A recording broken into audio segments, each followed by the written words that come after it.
Hello, कैसे हैं आप लोग। आई होप के आप लोग अच्छे होंगे। आपकी जो स्टडी चलेगी बहुत ही बेहतरीन चलेगी। तो आज की क्लास में बात करने वाले हैं क्लास 12th के बायोलॉजी को तमाम क्वेश्चन जो आपके एग्जाम में छपने वाला है। बाबू आप लोग अच्छे तरीका से सारे क्वेश्चन को देखेंगे, क्योंकि जितना क्वेश्चन आए हैं आपके एग्जाम के पॉइंट ऑफ व्यू से काफी ज्यादा बेहतरीन क्वेश्चन है। इसलिए कोई भी क्वेश्चन को छोड़ने का कोशिश ना करेंगे कि जिसका मेन में बायोलॉजी और जो बच्चे बायोलॉजी को साइड से भी लिए है ना, वो दोनों बच्चे अवेलेबल क्वेश्चन को देखेंगे, क्योंकि दोनों के लिए काफी ज्यादा फायदेमंद क्वेश्चन है। इसलिए कोई भी क्वेश्चन को ना देखने का कोशिश ना करेंगे, ठीक है ना, देखने का कोशिश करेंगे आप लोग, ठीक है ना। तो चलिए बिना टाइम का क्वेश्चन की तरफ बढ़ते हैं। इससे पहले क्लास को लाइक नहीं किया तो क्लास को लाइक कर लीजिएगा और साथ में चैनल को सब्सक्राइब कर लीजिएगा। और जितने बच्चे व्हाट्सएप ग्रुप में नहीं जुड़े हैं और जुड़ना चाहते हैं ना, तो डिस्क्रिप्शन में लिंक है, आप लोग जाइएगा और जुड़ जाइएगा वहां से, ठीक है ना। और एक भी क्वेश्चन को मत छोड़िएगा। याद रखिए हम जितना क्वेश्चन करा रहे हैं ना, वो सारे क्वेश्चन को आप देखने का कोशिश जरूर करेंगे। जल्दी से बताइएगा क्या कहा जा रहा है। कहा जा रहा है ना कि पूरा जीवी करे के प्रमाण किनके अध्ययन पर आधारित होता है। किनके अध्ययन पर आधारित होता है बाबू, जल्दी बताइएगा। वन का ऑप्शन क्या हो जाएगा, फटाफट बतला दीजिएगा। कहिएगा सर जीवाश्म पर आधारित होता है। हाँ बिल्कुल, ऑप्शन सी हो जाएगा। वन का ऑप्शन जो बचवा सी टिक कर रहा है बिल्कुल सही होगा।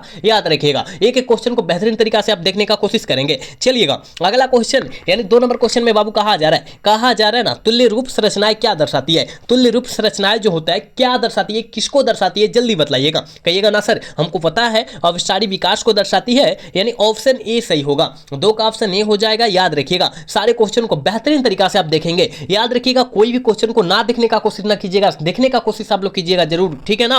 और एक बार सारे बच्चे क्लास को लाइक कर लीजिए। जितने बच्चे क्लास में जुड़े हैं ना, सारे बच्चे क्लास को लाइक कर लीजिए, ठीक है। और साथ में चैनल को भी सब्सक्राइब कर लीजिएगा। चलिएगा अगला क्वेश्चन, यानी 3 नंबर क्वेश्चन का आंसर जल्दी बताइएगा। काफी ज्यादा इंपॉर्टेंट क्वेश्चन है यह क्वेश्चन, जो है काफी ज्यादा इंपॉर्टेंट क्वेश्चन है। इसका आंसर जल्दी बताइएगा। कहा जा रहा है ना, प्रागैतिहासिक गुफा चित्रों की संरचना कब हुआ था। चित्रों का संरचना जो हुआ था कब हुआ था, जल्दी बतला दीजिएगा। 3 का ऑप्शन क्या होगा बाबू, 18,000 ईस्वी पूर्व हुआ था। पूर्व मतलब क्या होता है बाबू, पहले होता है। क्या होता है, पहले होता है। याद रखिएगा, ठीक है ना। आप समझने का कोशिश कीजिए सारे क्वेश्चन को। जितना हम क्वेश्चन बतला रहे ना, उस क्वेश्चन को किसी भी हाल में और किसी परिस्थिति में समझने का कोशिश आप लोग कीजिएगा। चलिएगा अगला क्वेश्चन 4 नंबर क्वेश्चन में कहा जाए समकार्य संरचनाएं किनके परिणाम है, जल्दी बतलाइएगा। समकार्य संरचनाएं जो होता है किनके परिणाम स्वरूप होता है, जल्दी बतला दीजिएगा। 4 का ऑप्शन क्या होने वाला है, कहिएगा सर अभिसारी विकास का। हाँ बिल्कुल, ऑप्शन जो बचवा बी टिक करा बिल्कुल सही होगा। याद रखिएगा आपके एग्जाम में डायरेक्ट छपने वाला क्वेश्चन है, तो आप किसी भी हाल में इस सारे क्वेश्चन को याद रखिएगा, ठीक है। चलिएगा अगला क्वेश्चन 5 नंबर क्वेश्चन का आंसर जल्दी बतला दीजिएगा, क्योंकि ये क्वेश्चन लगता है हम 20 बार से अत्यधिक बतला चुके हैं, ठीक है। 20 बार से अत्यधिक बतलाए हैं कि भाई जवा कपि मानव का कपाल क्षमता जो होती है कितना सीसी होती है, जल्दी बतला दीजिएगा। आप कहिएगा सर हम पता है हमको कि 900 सीसी होते हैं। कितना, 900 सीसी होते हैं। बिल्कुल ऑप्शन ए हो जाएगा, ठीक है ना। 5 का ऑप्शन ए होगा। याद रखिएगा। नेक्स्ट क्वेश्चन की तरफ बात करते हैं। और 6 नंबर क्वेश्चन में कहा जा रहा है ना,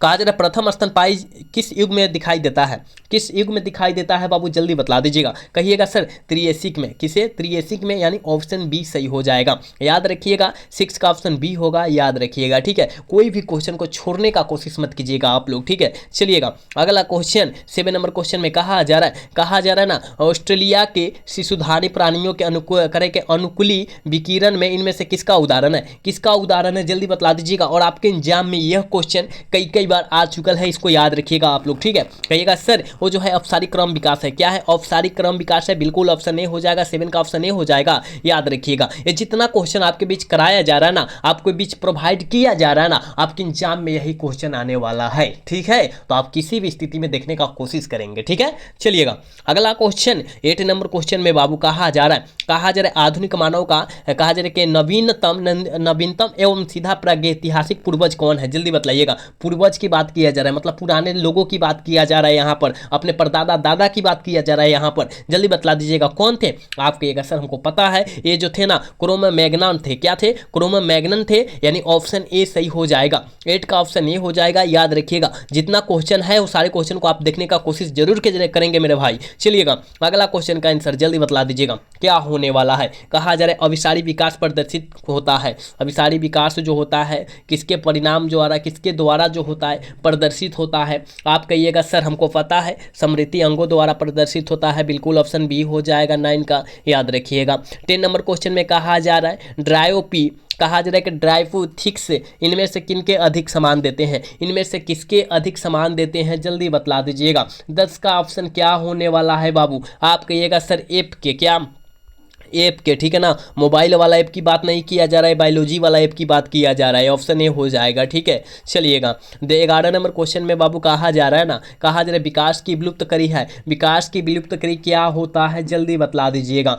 आप कहिएगा सर अर्कियो करेंगे, अर्कियोट्रॉपिक्स होता है, यानी ऑप्शन डी सही होगा 11 का, ठीक है। 11 का ऑप्शन डी होगा, याद रखिएगा। विकास की विलुप्त करी क्या होता है, अर्कियोट्रिक्स होता है, याद रखना है। चलिएगा अगला क्वेश्चन कहा जा रहा है ना, कहा जा रहा है बाबू का हाइड्रोजन वर्ग का नियम व्याख्या करता है। कौन व्याख्या करता है जल्दी से बतला दीजिएगा। 12 का आंसर क्या होने वाला है, कहिएगा सर आनुवंशिक साम्यावस्था करता है क्या, बिल्कुल वही करता है, ऑप्शन सी होगा 12 का, याद रखिएगा। चलिएगा अगला क्वेश्चन की तरफ बात करते हैं और 13 नंबर क्वेश्चन का आंसर जल्दी से सारे बच्चे टिक आउट करेंगे। कहा जा रहा है एप एल कह रहा है कि एस एल मिलर किसके संबंधित है, किससे संबंधित है जल्दी बतला दीजिएगा। 13 का आंसर क्या होने वाला है बाबू, आप कहिएगा ये जो है ना जीवन की उत्पत्ति एवं विकास से संबंधित है, बिल्कुल ऑप्शन ए हो जाएगा, ठीक है ना, याद रखिएगा। ऑप्शन क्या हो जाएगा, ए हो जाएगा, ठीक है। क्या होगा, 13 का ऑप्शन ए होगा। 14 नंबर क्वेश्चन में कहा जा रहा है किसी जीव का विकासीय इतिहास कहलाता है। किसी जीव का विकासीय इतिहास क्या कहलाता है, याद रखिएगा। जब आप बायोलॉजी मार दीजिएगा तो गलत हो जाएगा, ठीक है ना। यहाँ बायोलॉजी तो नहीं दिया, लेकिन सबसे ज़्यादा बायोलॉजी दिया रहता है इसमें, ठीक है। इस ऑप्शन में बायोलॉजी दिया रहता है, कहिएगा विकासीय इतिहास बायोलॉजी कहलाता है, गलत हो जाएगा। बायोलॉजी ऑप्शन में रहता है, ठीक है ना, याद रखिएगा। यहाँ मारना है फाइलोजेन ही मारना है, ठीक है ना, ऑप्शन बी सही होगा 14 का, याद रखिएगा बाबू, ठीक है। आप कोशिश कीजिएगा कि क्वेश्चन और आंसर पढ़कर आप आंसर देने के लिए, ठीक है, इतना कोशिश जरूर कीजिएगा आप लोग, ठीक है। एक बार सारे बच्चे क्लास को सबसे पहले लाइक कर लीजिए, क्योंकि कोई भी बच्चा क्लास को लाइक नहीं कर रहा है, ठीक है, क्लास कराने में मज़ा नहीं आ रहा है। एक बार चैनल को सब्सक्राइब भी कर लीजिएगा आप लोग। चलिएगा 15 नंबर क्वेश्चन में कहा जा रहा है बाबू, कहा जा रहा है ना फिलोसॉफिक जूलॉजी पुस्तक किसने लिखी है, जल्दी बताइएगा। फिलोसफी जूलॉजी पुस्तक जो है किनके द्वारा लिखा गया है, जल्दी बताइएगा। तो 15 का ऑप्शन जो हो जाएगा बाबू, ऑप्शन ए हो जाएगा, ऑप्शन ए हो जाएगा, लहमार्क साहब के द्वारा लिखा गया है, याद रखिएगा, ठीक है ना। अगला क्वेश्चन आपके स्क्रीन पर मौजूद है मेरे दोस्त। कहा जा रहा है कार्बनिक जैविक विकास के पूर्व रासायनिक विकास हुआ था, पूर्व रासायनिक विकास हुआ था, इसकी अवधारणा किसके द्वारा दी गई थी। इसकी अवधारणा बाबू किनके द्वारा दी गई थी, यह पूछा जा रहा है। आप कहेगा ये जो है ना ओपेरॉन और हेल्डन साहब के द्वारा दिया गया था, ठीक है, यानी ऑप्शन ए करेक्ट होगा, ठीक है, याद रखिएगा। 16 का ऑप्शन जो बचवा ये टिक कर रहा है बिल्कुल सही होगा, ठीक है। चलिएगा नेक्स्ट क्वेश्चन 17 नंबर क्वेश्चन में कहा जा रहा है ना कि जीवाश्म समानता किसमें पाया जाता है। जीवाश्म समानता किसमें पाया जाता है, आप सभी को पता है, वो जो होता है पाया जाता है ना तलचट्टी चट्टान में पाया जाता है, बिल्कुल ऑप्शन सी होगा, ठीक है। 17 का ऑप्शन सी होगा, याद रखिएगा। 18 नंबर क्वेश्चन का आंसर जल्दी से टिक आउट करेंगे। कहा जा रहा है मेसोजोइक युग है, मेसोजोइक युग में क्या है जल्दी बतलाइएगा। आप कहिएगा सर हमको पता है ये जो है सरीसृप का है, क्या है सरीसृपों का है, बिल्कुल ऑप्शन सी होगा 18 का, याद रखिएगा। नेक्स्ट क्वेश्चन की तरफ बात करेंगे मेरे दोस्त, यानी 19 नंबर क्वेश्चन में कहा जा रहा है पक्षियों तथा तितलियों का डैना कैसा अंग है। और आपके एग्जाम की हम लोग बात करें 2020 में भी आया है, 2022 में भी आया है, 2023 में मेरे दोस्त आया है और 2024 में भी आया है। तो कहीं ना कहीं यह क्वेश्चन काफ़ी ज़्यादा आपके लिए फायदेमंद क्वेश्चन है। बिहार बोर्ड की नज़र में यह क्वेश्चन बैठ गया है, जिसके कारण यह आपके बीच जो है प्रोवाइड कर देता है, दे देता है आपके पेपर में। तो आप कोशिश कीजिएगा इसको याद रखने के लिए, ठीक है बाबू। तो याद रखिएगा पक्षी और तितली का डैना जो होता है असमजात अंग माना जाता है, क्योंकि इसका कार्य सेम होता है लेकिन संरचना इसमें अलग अलग होता है, क्योंकि पक्षी बड़ा होता है तितली छोटी होती है, मतलब कार्य इसका उड़ाने हैं लेकिन इसका जो होता है संरचना अलग अलग है बाबू, ठीक है ना। तो असंजात अंग कह देंगे, ठीक है। चलिएगा अगला क्वेश्चन कहा जा रहा है मनुष्य निम्नलिखित में से किस ऑर्डर तथा किस कुल का सदस्य होता है। किस ऑर्डर तथा किस कुल का सदस्य बाबू होता है जल्दी बतलाइएगा। तो याद रखिएगा, आप कहिएगा सर प्राइमेट्स एवं होमिनिडी है ना, होमिनिडी, याद रखिएगा ऑप्शन क्या हो जाएगा, सी हो जाएगा, ठीक है। 20 का बाबू सी ऑप्शन हो जाएगा, याद रखिएगा। एक बार सारे बच्चे क्लास को लाइक नहीं कर रहे, प्लीज करिए बाबू, सारे बच्चे क्लास को इसको लाइक कीजिएगा, ठीक है। कहा जा रहा है पादपों तथा जंतुओं के बीच की कड़ी किसे माना जाता है। पादपों मतलब जो होता है पेड़ पौधा, जंतुओं मतलब जो होता है जीव जंतु, पता है ना। तो याद रखिएगा कड़ी किसे माना जाता है, हम लोग किसे मानते हैं, तो यूग्लिना को मानते हैं बाबू। किसको मानते हैं, यूग्लिना को माना जाता है। बिल्कुल ऑप्शन सी करेक्ट होगा, ठीक है। चलिएगा बाबू नेक्स्ट क्वेश्चन, यानी 22 नंबर क्वेश्चन आपके स्क्रीन पर आ चुकल है बाबू। कहा जा रहा है द ओरिजिन ऑफ स्पीशीज पुस्तक जो है किनके द्वारा लिखा गया है या किसने लिखी है ना। आप कहिएगा सर हमको पता है, ये जो लिखा गया है वो डार्विन साहब के द्वारा लिखा गया। कहिएगा ना सर पूरा फुल नाम बतलाइए। Charles Darwin. क्या बाबू, चार्ल्स डार्विन। बिल्कुल ऑप्शन ए होगा, ठीक है। 22 का करेक्ट ऑप्शन ए होगा। चलिएगा इसका आंसर जल्दी बतला दीजिएगा। डायनासोर किस दौरान उपस्थित थे। डायनासोर बाबू किस दौरान उपस्थित थे, तो याद रखिएगा मेसोजोइक के उपरांत जो है उपस्थित थे, ठीक है। ऑप्शन डी सही होगा 23 का, याद रखिएगा। नेक्स्ट क्वेश्चन 24 का आंसर जल्दी से टिक आउट कीजिएगा। जीव की रासायनिक उत्पत्ति किस सिद्धांत का बतलाया गया था, किनके सिद्धांत के द्वारा बतलाया गया था, जल्दी से बतला दीजिएगा। जीवन की रासायनिक उत्पत्ति है ना, और किसके द्वारा बतलाया गया था, आप कहिएगा सर ओपेरॉन और हेल्डन साहब के द्वारा बतलाया गया था। बिल्कुल बिल्कुल ऑप्शन सी होने वाला है 24 का, याद रखिएगा, ठीक है। चलिएगा बाबू अगला क्वेश्चन, यानी 25 नंबर क्वेश्चन में कहा जा रहा है सिनोजोइक युग में जाना जाता है। सिनोजोइक युग में जो होता है किनके द्वारा जाना जाता है, याद रखिएगा स्तनधारियों तथा आधुनिक वनस्पतियों के काल के द्वारा जाना जाता है, इनके द्वारा जाना जाता है। ऑप्शन ए करेक्ट होगा, ठीक है।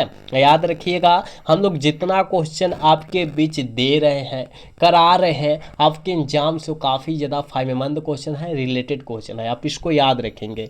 चलिएगा 26 नंबर क्वेश्चन में कहा जा रहा है कि मनुष्य के विकास की आयु किनके द्वारा मापी जाती है। मनुष्य के विकास की आयु जो होता है किनके द्वारा मापी जाती है, आप कहिएगा सर ये जो मापा जाता है रेडियोधर्मी डेटिंग के द्वारा मापा जाता है। ऑप्शन डी सही होगा, कार्बन डेटिंग द्वारा नहीं मारेंगे, गलत हो जाएगा, ठीक है। चलिएगा बाबू अगला क्वेश्चन क्या कह रहा है, कहा जा रहा है आधुनिक मानव का वैज्ञानिक नाम क्या था। सारे बच्चे को पता है, और 2024 में क्वेश्चन आंख मूंद कर आ गया था। 99 नंबर हम क्वेश्चन कर रहे हैं यहाँ पर, शायद यहाँ पर लगभग 80 नंबर क्वेश्चन यही था, कहा दो कि 79 नंबर यही क्वेश्चन था, हमको इतना याद, क्या यहाँ पर कितना नंबर, यहाँ पर 69 नंबर या 70 नंबर क्वेश्चन बाबू था ही, हमको इतना याद है। 2070 में 2000 कितना में पूछा था बाबू, 24 में पूछा था, ठीक है। 2024 में पूछा था, 69 या 70 नंबर क्वेश्चन पूछा था। जरूर यहाँ देखिएगा 2024 वाला पेपर शायद वो एच पेपर होगा, ठीक है, वो उसमें पूछा गया था, ठीक है। ये तो पूछा गया है 2020 में पूछा गया है, 2021 की बात करें इसमें पूछा गया है, 2023 में पूछा गया है। तो कहीं ना कहीं यह क्वेश्चन काफ़ी ज़्यादा खास होता है, और बिहार बोर्ड की नज़र में यह क्वेश्चन बैठ चुका है। इसको आप लोग हमेशा याद रखिएगा, क्योंकि आपके एग्जाम से बहुत ज्यादा रिलेटेड क्वेश्चन है, ठीक है। तो याद रखिएगा होमो सेपियंस कह दिया है कि हाँ सर ऑप्शन डी में दिया है, ऑप्शन डी सही होगा, ठीक है ना, याद रखिएगा, ठीक है। चलिए 28 नंबर क्वेश्चन का डायनासोर है, जल्दी बताइएगा बाबू डायनासोर क्या है। डायनासोर है क्या, आपके सर विलुप्त सरीसृप है, बिल्कुल ऑप्शन बी सही होगा, 28 का याद रखिएगा। 29 नंबर क्वेश्चन में कहा जा रहा है ना, कहा जा रहा है कि मनुष्य के हाथ चमगादड़ के पंख तथा हेवेल की पली पर अभिव्यक्त करता है। अभिव्यक्त किसको प्रदर्शित करता है, जल्दी बतला दीजिएगा। कहेगा समजात अंग को, ठीक है ना, समजात अंग को यह प्रदर्शित करता है, बिल्कुल ऑप्शन डी हो जाएगा, ठीक है। चलिएगा 30 का ऑप्शन बतला दीजिएगा, क्रमिक विकास के योगदान है।